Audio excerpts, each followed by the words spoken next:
Hi, everyone. My name is Michelle Oldham, and I am the founder of Madlo, where we have been providing strategic sales and marketing advisory services to CEOs at some of the biggest brands since 2005. Today, I am joined by Alison Farmer, who is our newest advisor here at Madlo. And Alison focuses on executive coaching and has deep experience in this area. She's been working in this area for over 20 years. Alison, thank you so much for joining. Always a pleasure to chat with you. Thanks for having me, Michelle. I've been looking forward to it.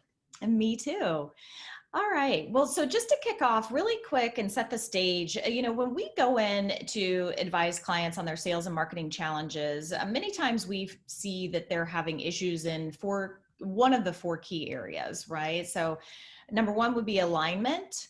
Number two, process delivery. Number three, MarTech enablers or technology. And number four is typically organizational design or organizational agility. And since that's what we're focusing on today, let's kick off with that one.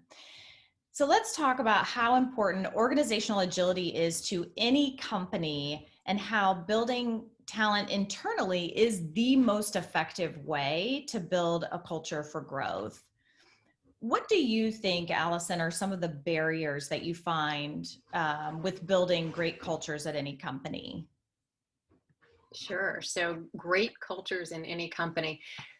Thinking about that, a couple of things, and I'm even going to go back one step, which is organizational agility in my mind, to sort of frame that piece, is about having an organization that responds quickly and we're seeing right now why it's so important. Things are changing rapidly, so you need to have a team of folks that can pivot, as we keep hearing everybody talk about. Absolutely. So just even thinking about, like, why are we pursuing organizational agility? It's because we need to remain relevant to what's happening in the market.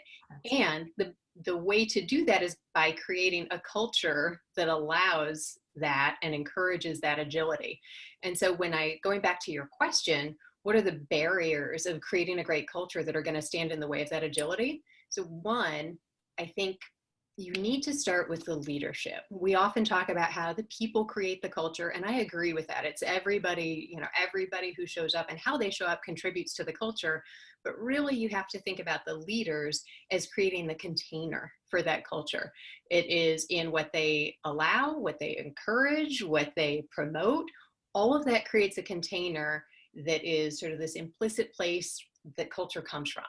So barriers is, the leadership team. They need to think about it and be intentional about what they're setting out to create. That said, there's no recipe for a perfect culture, and they can't sit in a strategy meeting and say, this is going to be our culture, and roll it out like an initiative. If only it were that easy. Right? So yeah, I wave my wand and here's your culture. No, they can come up with the container and what they stand for and all that. The pieces that go into that is they need to have a vision, mission, values really clearly defined. So I'd say that's one of the barriers, is if you don't have that, it's really hard for people to know where they're moving, and it takes away a lot of the empowerment that people are going to need. Because if you're not clear on the destination, you're going to need to check in so many times for immediate feedback to make sure that you're not wandering off the path. If, however, the organization has provided you with a clear sense of where you're going, you have a lot more latitude. And that is a key thing to having a culture that leads to empowerment, that leads to agility. And then I guess the last thing that I would throw in here, and this is the piece that connects it all, is some form of open communication channel. It is where all of this breaks down. If you could have leaders creating a great container, you could have a good vision so that people know where they're marching and they're feeling really empowered to go there without a ton of check-ins. Where it all falls apart is when there's inconsistency between what people say the culture is and what the culture actually is. And I'll give you an example of that. It's one that I see come up a lot, where people talk about, the reason that I came to work here is because it has great work-life balance. We all want that. Right. And in this day and age, I think most people are often expected to be available around the clock, be super responsive.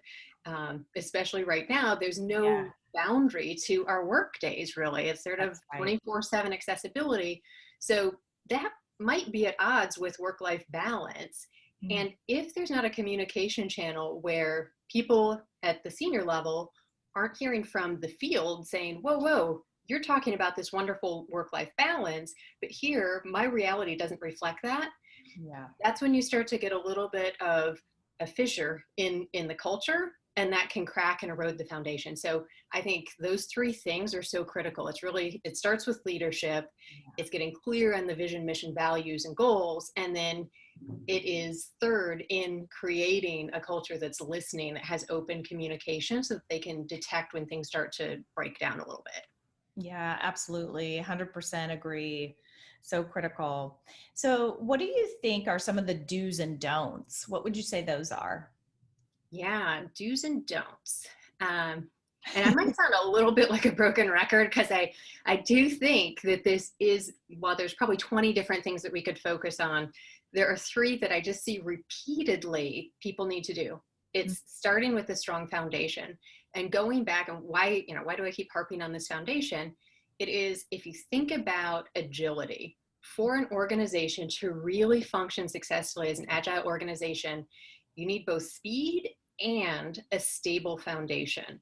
And Yes. so that's where all of this falls apart if you don't have a strong foundation. And when I think about that foundation, it's the vision, mission, values piece that I mentioned. It's strong leaders. So I really advocate investing in leaders, especially if you're going to try to have an empowered field.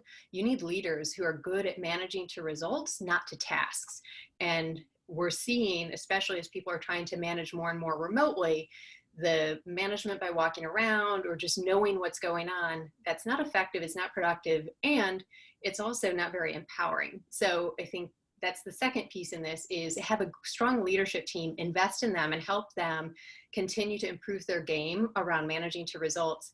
And then, broken record time, communication, create those channels. And I want to be specific there because I think, a lot of times, I get the open communication, that's important. We do that. We have an annual survey. We hear from our employees. Have you noticed how quickly our world is changing? If you're waiting once a year, you're really missing an opportunity. And any sort of formal mechanism like that, I don't know, call me cynical, but I tend to think that people are a little guarded, or you're not getting the type of feedback that can be really helpful. And that's where I think, again, going back to that second point, strong leaders make the difference. They can, if they have good leadership who listen, who engage, and who ask curious questions, they're going to have a really good read on the field, how happy they are, how engaged they are, and where there's a disconnect between what the company says it wants as its culture and what people are actually experiencing as employees. Absolutely. Absolutely. So yes. So open communication for sure, as we've talked about before. And I do agree with you with the surveys once a year. They definitely, especially now in today's environment, need to be happening much more frequently because of just how quickly things are changing. Right. When we talk about agility, it's funny because, they say it rhymes with stability, and exactly what you said, having the strong foundation is so critical. So Yeah. I love it when things rhyme. yeah, I do too. Easier to remember. Agility Absolutely. rhymes with stability. All right. So lastly, what do you think is the biggest mistake that CEOs make when it comes to cultivating a culture for growth? Sure.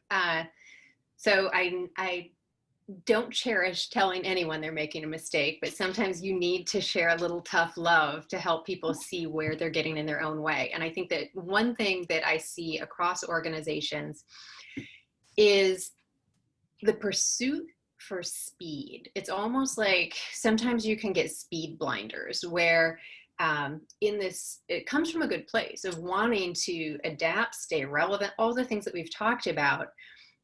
However, it needs to be on that foundation of stable foundation.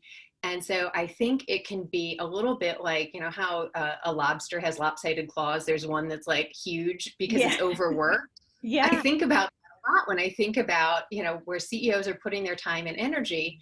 Oftentimes the sexy fun part is the agile part. It's dealing with innovation, the new stuff that's coming up. That becomes that overworked lobster claw. And if they're not continuing to pay attention to ensuring a really strong, solid foundation that's stable, if they're not investing in employees, in their leaders, and making sure that those basic pieces are in place, it's going to crash and burn if you're just trying to hit the gas pedal. That's right. That's right. Yeah. So not having speed for speed's sake, right? Right, exactly.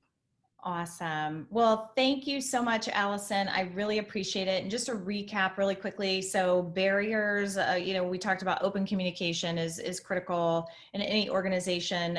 You mentioned strong leadership, which I think is also very critical. Some of the do's and don'ts, definitely having strong leaders, investing in your leaders is critical. And making sure that they're managing to results. And then lastly, one of the biggest mistakes that you see is all around speed for speed's sake. Well So said. thank you. Well, thank you so much for coming on today and chatting with me. I'm looking forward to continuing the partnership, and thank you everyone for joining us, and we look forward to seeing you soon. Wonderful. Thanks, Michelle. This is fun. Yes, it was fun. Thank you.